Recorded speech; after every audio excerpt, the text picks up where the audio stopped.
What's going on, everybody? Eric Lindquist at Stochastic here on the Odd Chopper channel, coming to you with a Friday edition of Lindy's Leans, Likes, and Locks. Hit that like button, subscribe button, notification bell. Goes a long way for me on this video. Goes a long way for you. That way you can become a prize whenever great content is going live here at our little neck of the YouTube woods. I'm going to fly through this one. Producer Jacob, he's going to be heading to the Northeast. I'm very, very happy for him. So some of you will really enjoy this conversation that we have that goes a lot faster than normal. I love giving analysis. It's a big part of what I do, and I'm going to continue to do it because that's how I like to do these videos. But I also want to be sensitive of people's times from time to time, but specifically the people who work for me, and that is Jacob, my friend.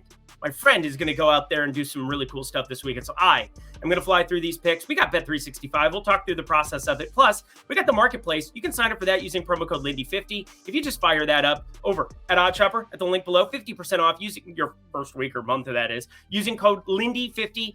$10 for your first week, $25 for your first month. Fantastic stuff across the board. And then, of course, Bet365. We'll talk about them a little bit later. But without further ado, I want to get flying. Producer Jacob, hi. Happy weekend, everybody. Let's get to the picks. Good Lord, I just beat my head against a wall all day on Thursday. All day. I don't think people understand. I'm here in this back house that, we built out when we bought this house. And we are just literally, my wife is working on inside. She works from home as well. I work in the back house doing my thing.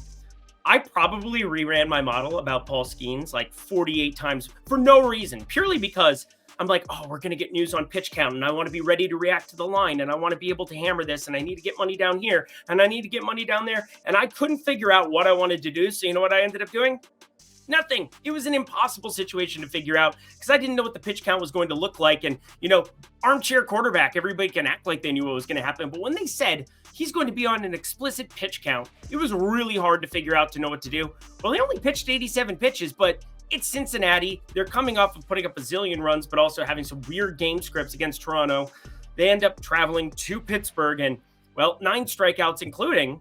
it wasn't 9 strikeouts that he had. Yeah, it was 9 strikeouts. I was correct the first time. Nick Lodolo also had 9 strikeouts, but ran into a buzzsaw there at the end of that 5th inning. And Brian De La Cruz, that always makes me think of Coco, which is like probably my favorite Disney movie, but that's beside the point. Probably don't have time to talk about that if I'm trying to go quick. We got Andrew Abbott. We got Bailey Falter. Again, that was a lean. That was something that I talked through. A lot of people did reach out to me in DM. Sorry if I couldn't respond to everybody. So many people asking me about Paul Skeens, which is just... it's infectious. And he plays for Pittsburgh. Baseball's probably in an okay place if they can figure out how to market these guys. Good Lord. He's an awesome dude, and Livy Dunn's hot. Anyway, Andrew Abbott, Bailey Falter, we're going to stay away from this entire baseball game. I have Cincinnati as a lean, but I really don't want to be betting it. It's even money or either side of it. Minus 108, minus 108. Circa minus 106, minus 106. But it's beside the point. We got Colorado and New York up next here, and Aaron Judge, Juan Soto, just on another planet. But we're starting to see routinely Gleyber Torres in that leadoff spot. Earlier in the season, it was Anthony Volpe. We also saw Ben Rice leading off. How times have changed. He's batting like 175 or some shit. Let me actually double check because I am curious what he is batting because I was updating it in my model the other day. I was like, why is Ben Rice just batting ninth every single day? Oh, yeah, because he is hitting 180. 180. That's like the dart announcers. But we got Kyle Freeland, Carlos Rodon in this one. And Carlos Rodon looking a little bit better at times. Texas smashed against them. Got lit up a little bit against Detroit. 4 earned in that one. 3 earned against Toronto in a win there. But the big thing about him, he can pitch 105, 106 pitches, up to 110 against Texas. We're seeing a large workload, and now he gets to take on Colorado. And this lineup every single day looks worse and worse and worse. Very curious to see where numbers open, but this is a weird market that I haven't really looked at as a lot. And this is basically last 10, averaging them out and then applying it to Kyle Freeland. If you get anything inside of minus 110, I don't know. That's the whole thing about the leans and talking through it. I think my favorite play is going to end up being Gleyber Torres to score a run. I don't know if you've heard of the guys behind him, but Aaron Judge and Juan Soto seem to be getting on base a lot. But shout out to Gleyber Torres, because this is really the big part of what I like lately. He's starting to just take the walks more, as you should when you have Soto and Judge straight behind you. Look at this madness. 2 walks against Cleveland. He got 2 in the game 1 against Cleveland. Got 1. Beautiful stuff there. He's getting on base a lot, and it's resulted in runs in 3 of the last 4. Didn't have a run today. I want to roll it out there today. I think Gleyber Torres to score a run. Hey, we got the Austin Wells across the board. Cool. Houston at Baltimore. I ended up tailing my friend Eitan Shander. You can check out his marketplace too. We'll talk about that after this game, of course. What is the Odd Chopper marketplace? I will tell you, and that's where you can find me. You sign up down below, Lindy50. But Hunter Brown, Cade Povich, pitching mismatch. Look at that. I said it without saying pissing. Good job, Eric. Hunter Brown has been very, very, very, very, very, very good after a very, very bad start to his season. It was basically like 4 starts out of the gate. Actually, it was a little bit more than that, but regardless, I think he's who ends up getting the ball here. And Cade Povich, he's good at getting the soft contact, and I bring it up a lot. Cade Povich is a southpaw, but the wind is blowing out to left field tomorrow, which you don't see that wind direction a lot. I personally haven't seen it a lot this season. I think it changes some of the park dynamics where, generally speaking, soft tossing lefties, pretty good cavern out to left field. Park dimensions have changed drastically since they built that back. It's basically the Mookie Betts and Aaron Judge effect, where they wanted to move that fence back because guys were just hitting bombs out there routinely, which is weird when you have Anthony Santander, switch hitter, that has 37 homers on the year. But whatever, I digress. Hunter Brown is who we want to be backing here at this kind of a number. Come on now. Minus 116, good stuff. We're going to be going into Baltimore and betting them here for a second time around. Yeah, I like it. Houston money line. Again, I tailed my buddy Eitan Shander there in that marketplace down below. You can use promo code FREE to get him for a week and check it out. Check out all his great videos here at Odd Chopper. But if you want to check out my package as well, the daily picks, the premium Discord, 50% off your first week or month using code Lindy50. That becomes $9.95 for your first week or $24.95 for your first month. Again, I have a pretty good feeling you're up money if you've been tailing me over the course of this MLB season, because I track this kind of stuff. It's very, very important to me. But you can sign up down below. Take advantage of it right now. Back to the picks we go. Next up on our boarding walk, we have the Los Angeles Angels. We have the Toronto Blue Jays. We got Chris Bassett on the mound. Not my favorite back in the entire universe, but I got to say, I think this is a sneaky good side. I have no idea why the bats are so awake for Toronto. I'm not a huge recency bias guy. You won't hear me citing the last 5, the last 10, a whole heck of a lot. But over the last 10 days, last 7 ball games, Toronto's been pretty functional against right-handed pitching. And Jack Kakanowicz is not necessarily the righty up there. He's 23 years old. He had a 6.77 expected ERA when he had a little bit of a stint earlier in the season. And, well, he's back for more. I guess he pitched on the 18th, so, it is what it is.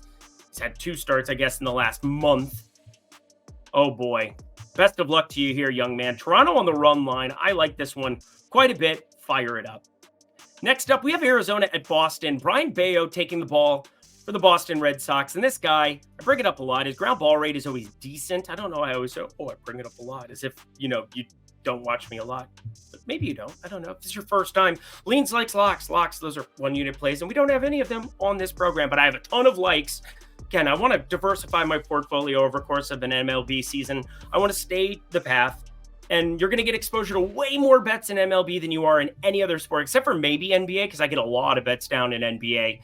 But it's reacting to news and trying to do as much as possible there. Not as helpful night before. But Brian Bayo, Ryan Nelson, looking at both these individuals, going to run into some issues because Ryan Nelson has that fly ball stuff. Wind's blowing out ever so slightly. And yeah, it's even money on the 9.5 right now. It's a big number, but I like it. I like it a lot, and I think you need to be invested. Arizona and Boston, over 9.5. Actually, minus 102 now on FanDuel is your best available number.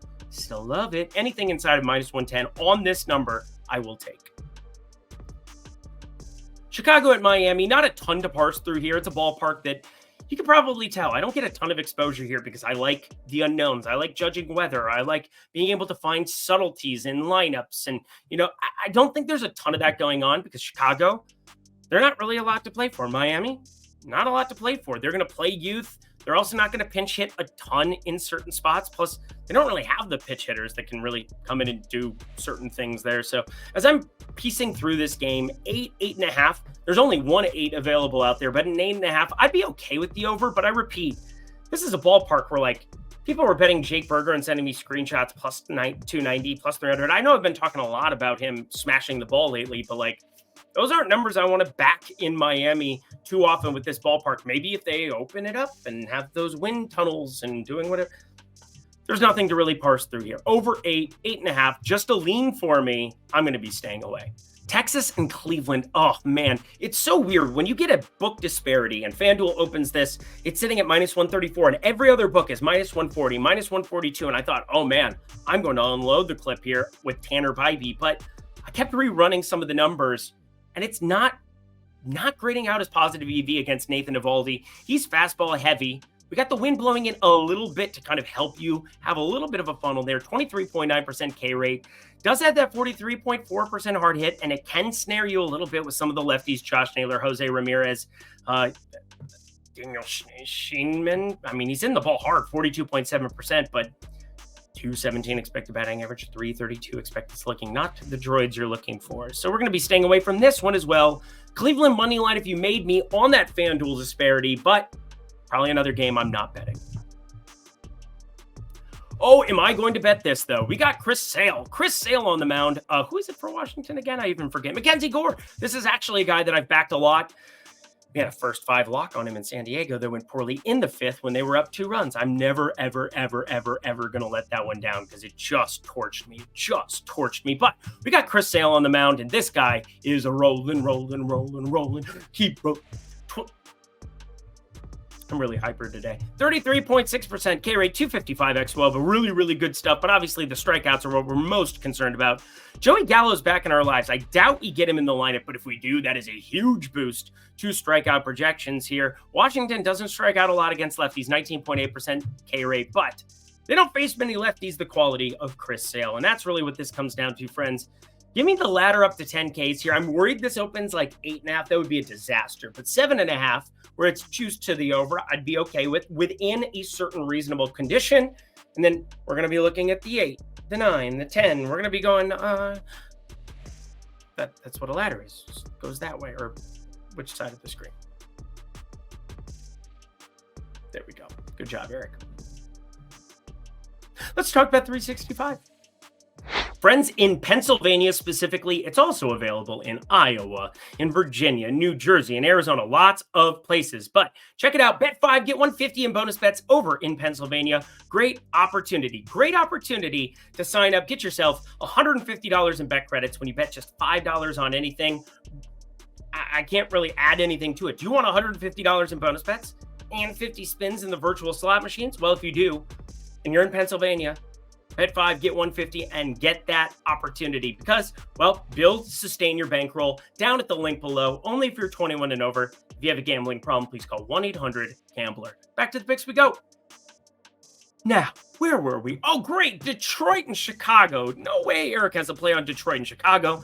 Do Detroit and Chicago even know that they have a baseball game on Friday? Does anybody care? Is anybody listening to me?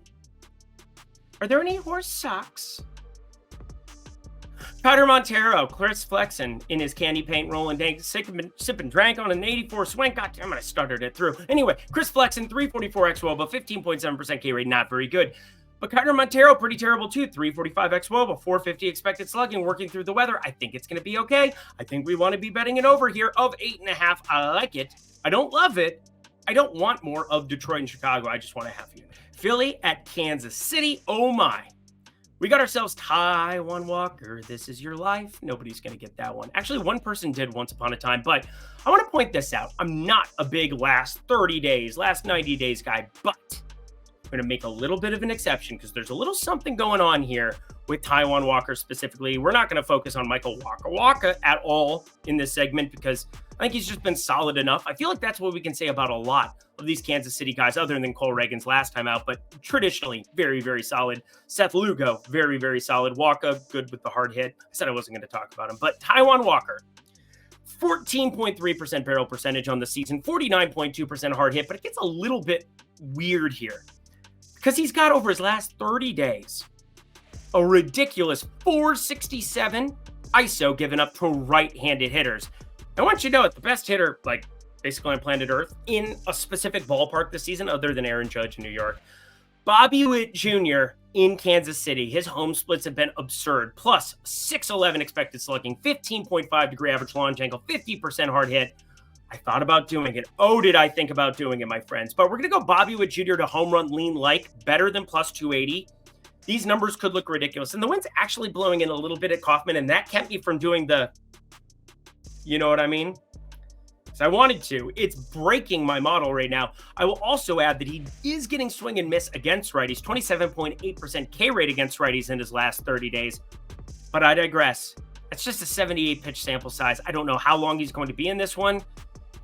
I want him to be in this one for a long time for some of these righties, but Bobby Wood Jr. goes long on Friday. That's not a huge thing to say, but I'm done. We got our saves, David Fiesta. St. Louis at Minnesota. Really, really good stuff. I like the changeup. I like what we're looking at here. I like what you're working with. Why do I make everything awkward today? I have to talk with this cadence the rest of the program, and everybody's going to be really mad at me. Okay, we're done.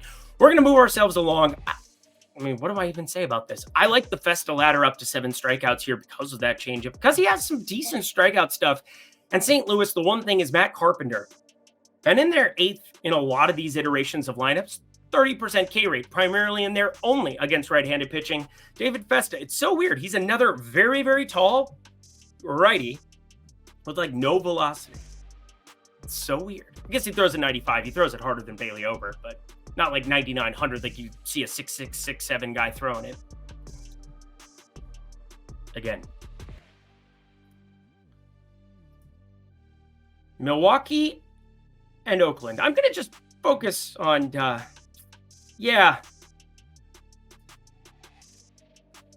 These are my betting results, betting Milwaukee on the money line, the run line, and then 2 adjusted. I did 2 ladders of Milwaukee where I was like, I'm going to get cute. Had them winning by 3, winning by 4 in those specific spots. I mean, come on. This is the worst result I've had betting like one team. I'm 3-11 on the money line with this team. This isn't even taken into account. I haven't bet a single plus 1.5, so that's why it's there. But this isn't counting the number of times I've bet against Milwaukee, and then they've punished me. I don't understand this team. They screw me yet again for half a unit, and I just thought I would share it because I want to give you just clarity on some of the things that I'm looking at. It is so unbelievably tilting. So tilting. Anywho, as we're looking at this specific spot, we got Aaron Savale, we got JP Sears, and, well, Sears is closed. I think I've used that joke before, actually. Savale, we're not going to be... For the love of God, stay away from this game. I have no idea what to do with Milwaukee. I'm obviously terrible at betting them, and again, I'm up money on the season. Stop calling me, Mom. I'm up money on the season here. I'm trying to have a rant about Milwaukee.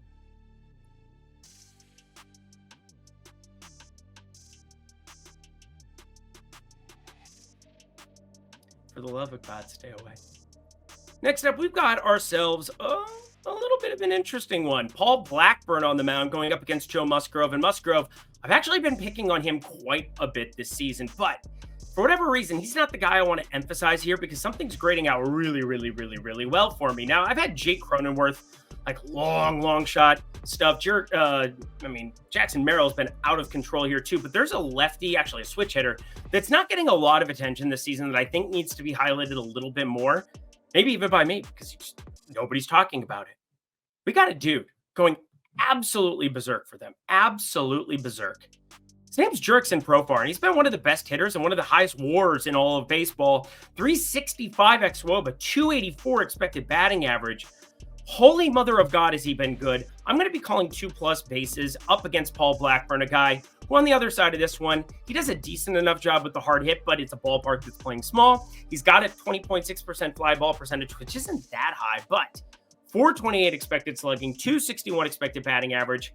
Feel like this is a spot to take some shots. Find yourself a little bit of value. Jurickson Profar batting second routinely here in a, well, top loaded? No. Top heavy. That's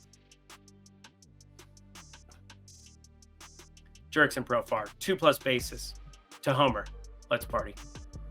Next up, Hayden Birdsong, Luis Castillo in this one. And this is another one I have a play from. Again, we're going to keep ourselves flying. Just keep things moving, San Francisco at Seattle. I like the under of 7.5 here. Hayden Birdsong, Luis Castillo. I'd say Birdsong has probably been, a little bit of a bright spot for them. A red herring, if you will. Birdsong? No? He has great strikeout stuff. He gives up a lot of barrels, but he's in Seattle. That should suppress some of the power. And Luis Castillo, Seattle just fired their manager. Great stuff. Great move. Not going to change a lot. He's much better at pitching at home. I would hope so because it's a great pitcher's ballpark. Guys, give me the under of 7.5 here. Look right around even money. A lot of these plays like 7.5. Well, actually, this one's minus 105. There you go. And our last game of the night, we got a TBA sitting there at the top of the screen. I think, though, this ends up being Tyler Alexander, if you made me guess. I think so. And he's very, very bad. 5.17 ERA, 1.28 whip. Know the rules of your sportsbook. As long as you've got action, no matter who the starting pitcher is, I think you're walking into a good situation with Tampa Bay here. Yeah, we smashed that under. That was good. 3-1. 3-1 ball game in Oakland. Easy under there. Felt pretty easy. Speaking of easy, how about this Dodgers lineup lately? I have a lot of prop stuff that will probably show up here tomorrow. I love the iteration of it. Right, left, right. Or sorry, left, right, left, right, left, right, left. 1 through 7. Ohtani, Freeman, Lux, Muncy. Those are great lefties. How about your righties on the other side? Betts, Teoscar Hernandez, Will Smith. Pretty good 2-4-6 hitters. I mean, my God, the Dodgers are ridiculous. They easily cashed that over for us the other night. It was a joke. 7.5. 7.5, really? It was a dumb line. Yeah, it was Flaherty and Gilbert. I get it. I know why it was there, but it was a dumb line. We liked the over. Should have locked it. We're just going to like this one over 8.5. Let's fire it up, friends. Get ourselves on out here to the freaking weekend. And that does it for another edition of Lindy's Leans, Likes, and Locks. Head to that comment section below. Let me know your favorite plays that exist on the board for this lovely Friday slate we have before us. Safe travels to producer Jacob. Give him the, not the nah wave, but like the travel safe wave. That was like a friendly neighborhood wave. Anyway, Bet365, we got the marketplace as well. Check that out. The Insider Marketplace, the Picks Marketplace, an opportunity for you to tail me, get notifications directly to your phone when I make a bet. It is an awesome opportunity for us to win together. And it's way more fun to win together. We won a lot of money this week. Hopefully you enjoyed it. Corey Seager, you're still the GOAT. Until next time, friends, until Monday, I'm Eric Lindquist. Best of luck in the MLB streets on Friday.